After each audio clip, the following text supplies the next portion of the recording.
going to an internship halfway across the country, leaving all the family and friends that I had ever known, and doing that with a lump in my throat, but doing it nonetheless, put me on a trajectory where I wouldn't be sitting here today.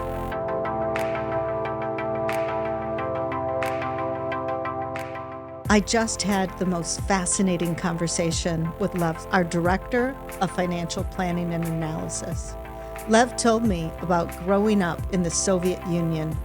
He also told me that his grandmother was a key inspiration in his life, a very touching story. And finally, he told me about a turning point in his life that set him on the trajectory he's on today.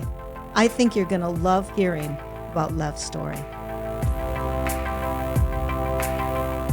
Everyone has a story.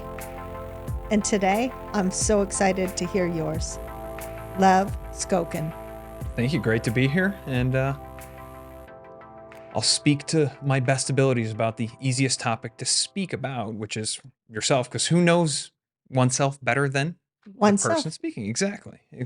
Not everyone would say that. So that's an interesting perspective you have. Some people don't like to talk about themselves. Some people you really have to draw out of a shell. But I haven't known you very long. How long have you worked here? Since April 18th, so 7 weeks. 7 weeks. And I intentionally didn't want to know too much about you because I want to discover it during this podcast. But one thing I do know about you, Lev, you like to eat. Yeah, I have a healthy appetite and I'm a calorie furnace. So you will generally see my desk covered in food of one variety or another. I can attest to that. Today I saw you with a giant donut sticking out of your mouth. I thought it was a cupcake. What was it, Shelley? Shelley brought it for me. Cinnabon. Yeah. Croissant. One of these wonderful splices of food that can only be created in the United States, particularly in the Midwest. Nowhere else. And it's something to be experienced. It's something to be enjoyed. I know I certainly did. I think I wolfed it down in roughly 45 seconds, and I had to contemplate whether I wanted to breathe or eat more of it at a few points. So when you say you're a calorie furnace, tell me about that. I have a really fast metabolism. I go through 3,200 to 4,500 calories a day, depending on how much I'm moving. And so I kind of just burn a ton of food. I have a very regimented schedule for when I eat, where I open up an eating window that's 4 to 8 hours long. Eat as much as I possibly can, and then I stop very abruptly. So you do the intermittent fasting. Precisely. Were you doing it before it was intermittent fasting? Culturally, because I'm from the Soviet Union, it was how I had grown up, where you would eat maybe a big breakfast and a lunch, and then you stop and you don't really do dinner, or you do lunch and a really big dinner, and then you kind of go to bed. You grew up in the Soviet Union. Mm-hmm. Tell me about that. I caught the tail end of it.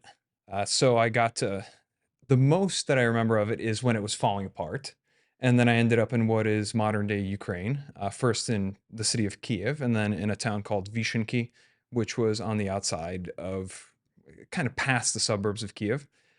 We were driven there just because there was kind of a consumer goods crisis. And when I say consumer goods, I don't mean flat screen TVs, I mean more like bread. So a lot of people from the cities went to the countryside. You had this reverse urbanization going on where people would go to the countryside and take something that had been a heath, just this flat field with a little bit of grass, plow it, and now you have potatoes.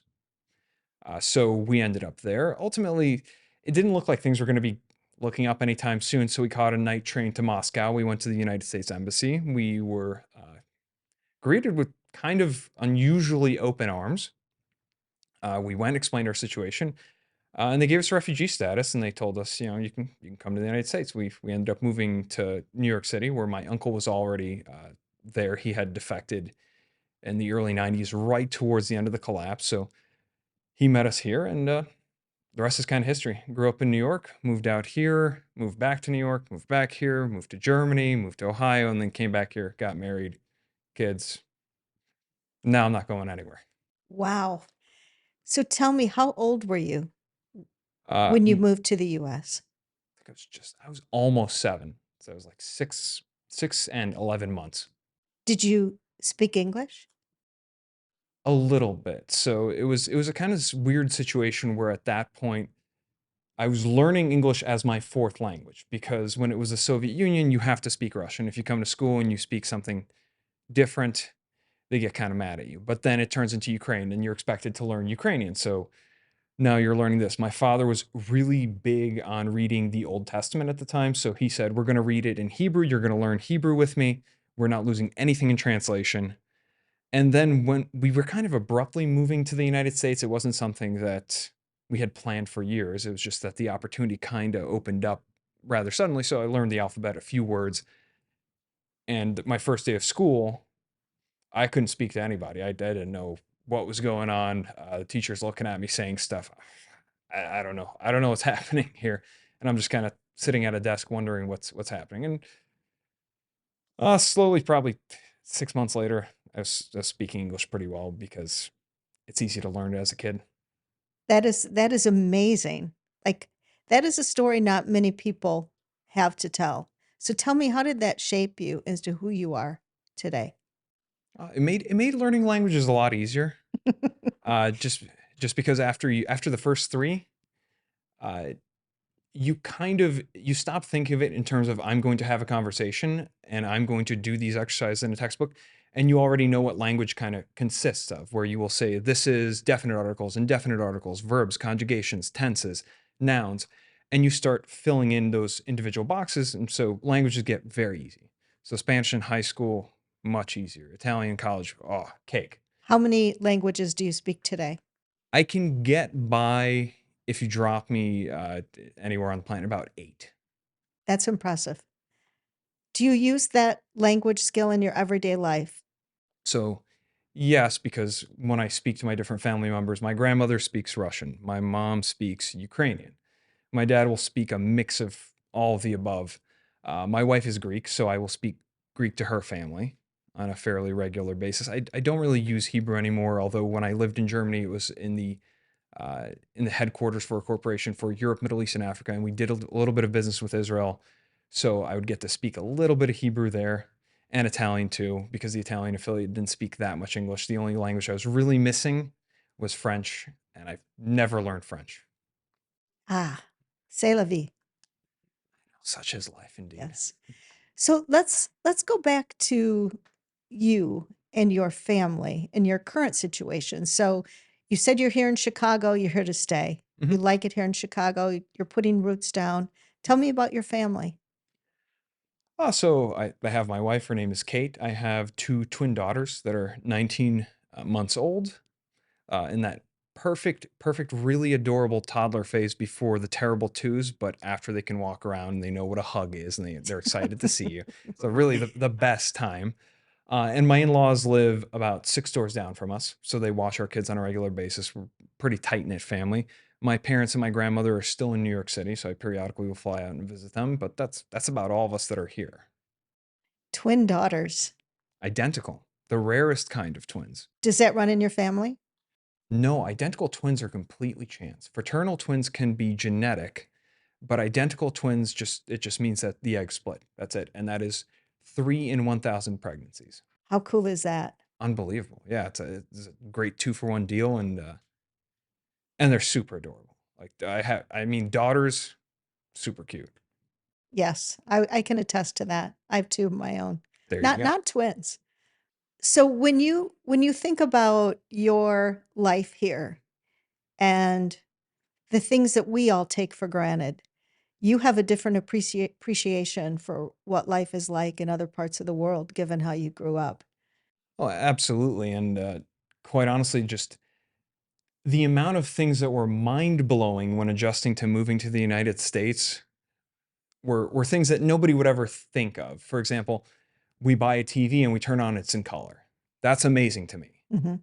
And then there's this little box with numbers and we're looking at it like what is this thing? And there's a place to put in batteries and you press the buttons and the number comes up there and you realize this box controls the TV. It's a remote control. We'd never seen that before. Couldn't fathom that you could have something that's wireless. When we saw cell phones, that blew our mind because the last 3 years that we were living in Ukraine, we were in this town where there's one phone for 10,000 people and it's in the post office. Wow. So just just to put into perspective, as shocking as this was to me as a child, for my grandmother who had lived since the times of Stalin. Uh, the first week that we were here, we had gotten an apartment on Church Avenue in Brooklyn, and we got a phone call from the corner store saying, "Hey, this woman gave us this number. She's elderly. She's not well." And we come down there, and she's physically ill because the corner store has every type of ice cream, coffee, paper towels, toilet paper, and all these products that like we didn't have chocolate ice cream. We would sometimes every few years see vanilla ice cream. Mhm. If you got bananas, you couldn't buy bananas. The word is dastat, which means it's like to obtain bananas. You had to know somebody to get bananas because so it's the abundance, the availability of things, inventions that we could never fathom. The cars that I mean, we bought a 1989 Buick LeSabre, and to us that was better than any Lada that you could buy in the Soviet Union. So, do you think that makes you a happier, more grateful person? Do you appreciate the little things? Yeah, yeah, and it makes me really appreciate just how much easier my life is when compared to prior generations. And every subsequent generation going back, as far as we can trace it, probably 4 or 5 generations back, has had it easier and easier and easier. And then my life is cake. Comparatively, my biggest challenge is, which flavor of ice cream I'm going to try at Oberweis this weekend when I go to Schaumburg to pick up a pint. Mm. And it was just not that easy. If you go back 4 generations ago, you have my great grandparents who had lived through 2 world wars and a civil war.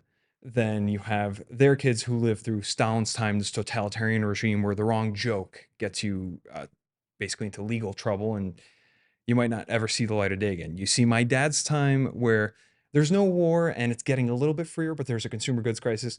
And then you get to my time where you go to America, your car drives itself. You have video calls with people on the other side of the planet, things that you could never fathom 4 generations ago. So, if you had stayed Mhm. in Ukraine, would you have been in the area that is currently under attack, part of the war?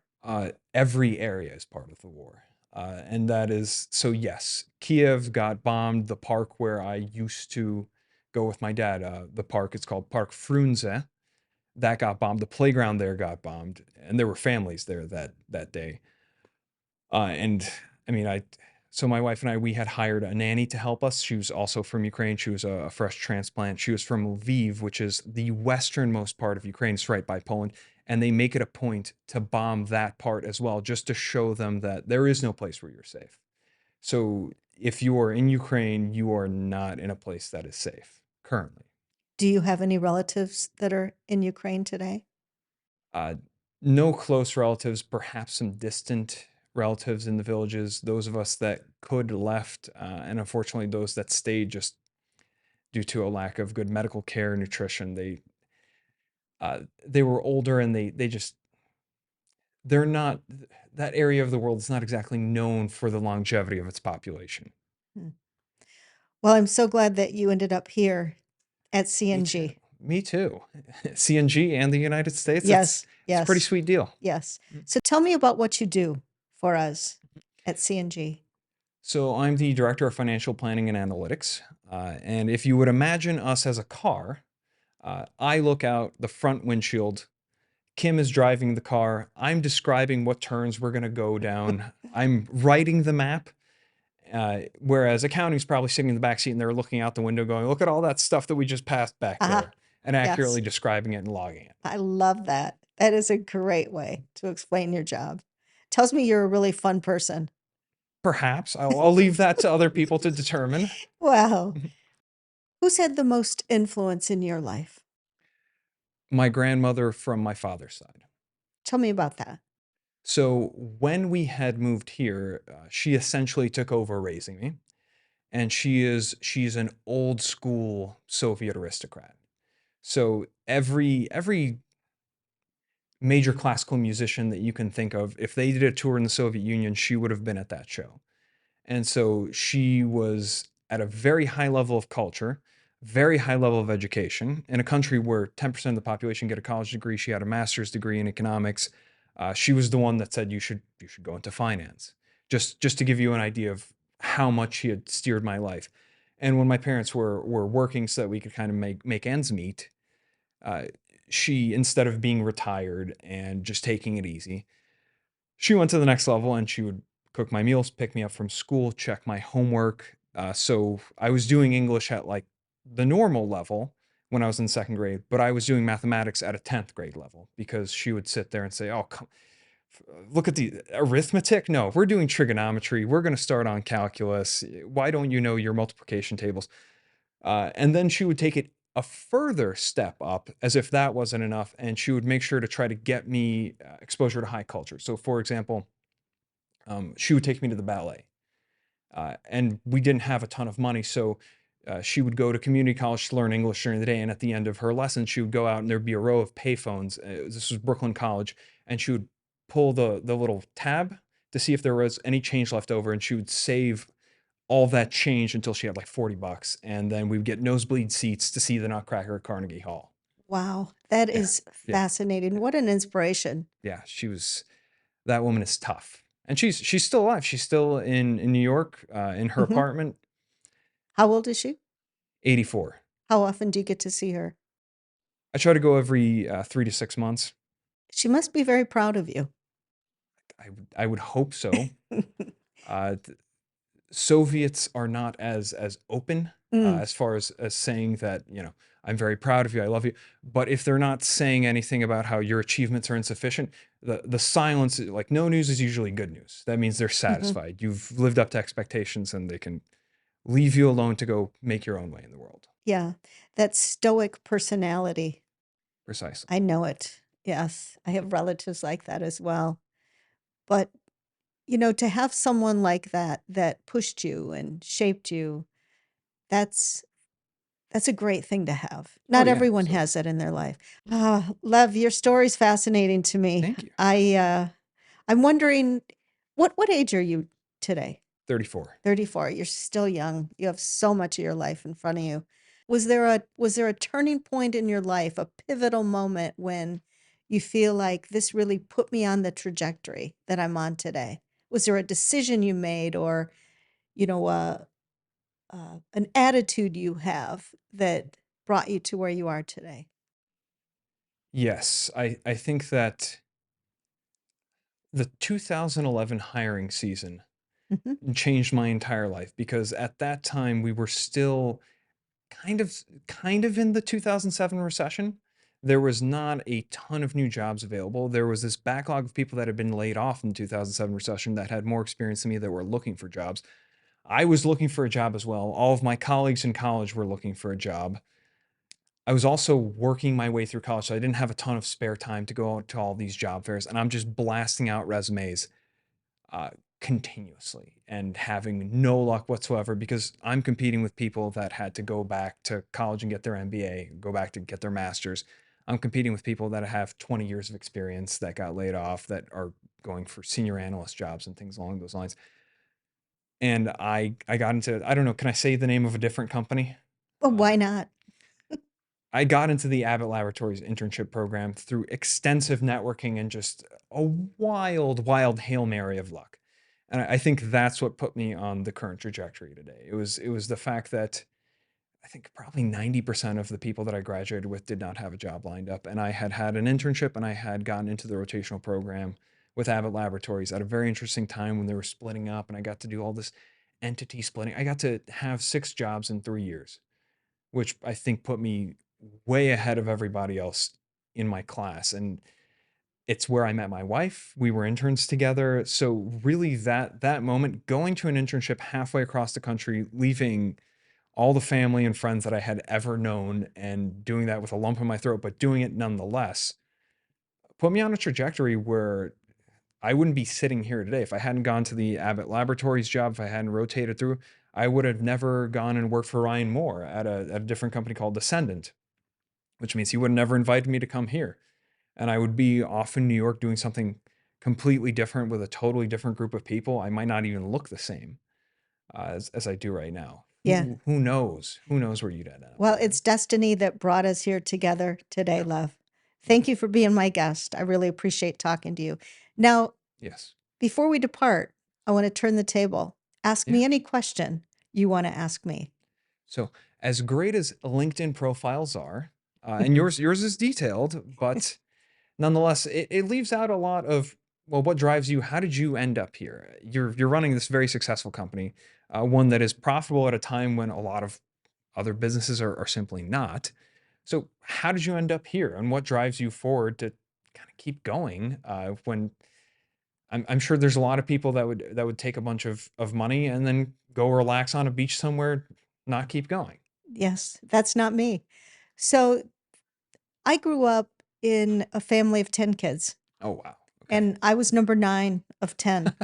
And blue collar family, my parents didn't have much. We did have a TV and it was in color, but we were living economically, at the bottom of the country. And I learned from a really early age that if I wanted something in life, I was going to have to work hard for it. And my parents instilled in me a really, really strong work ethic. I started working when I was 6 years old.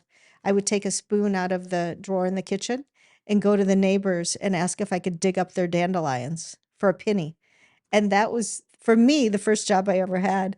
And so I had an aspiration to go into manufacturing because my mom worked in a factory and she would come home at the end of the day after raising 10 kids, really tired. And she told me that no women worked in the office. And at a young age, it made an impression on me. Like, why? Why can't it, that was another thing about me. I was a very curious girl. I still am. I ask a lot of questions. And so that was my inspiration as to why I wanted to go into manufacturing and then put myself through college. I started out working in manufacturing, doing almost every job that there is to do from materials planning. I actually started my career in finance. I was a plant supervisor, I was a quality engineer, I was a plant manager, and then I became a general manager and continued to move my way up. And in 2010, I was working for a company called Appleton Paper, and they wanted to sell the division I was running to private equity. And so they sold it to private equity in 2010 for $58 million. dollars. And over the last 13 years, we've built it into a company worth 4.3 billion. Wow.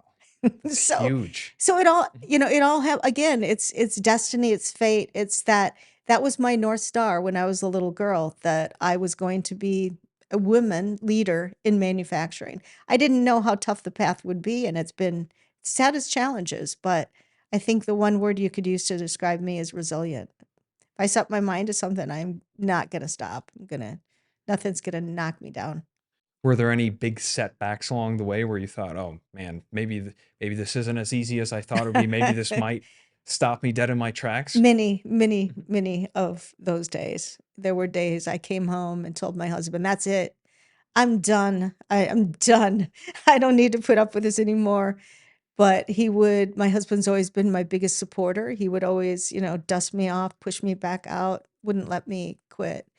Not that I would have anyway. But, you need someone like that in your life that's going to keep you going when times are tough. Absolutely. What do you think are gonna be the biggest challenges the next couple of years, just for CNG itself? Well, the bigger we get, the bigger the challenges, the bigger the opportunities. So I think for us, it's really one of the reasons for our success is we've been very clear on who we are and who we aren't, right? We do one thing and we're the best in the world at it, and that's make specialty film. And as you continue to scale and grow, you have to figure out how you're going to grow the company in a way that's going to continue to deliver the values, um, it continue to allow us to deliver the value that we want to deliver, and also the opportunity to live our values. It's a fantastic answer. I I don't wanna turn the table that much back on you. I know You I got went a one little. question. I got one more than I probably should Yeah. have.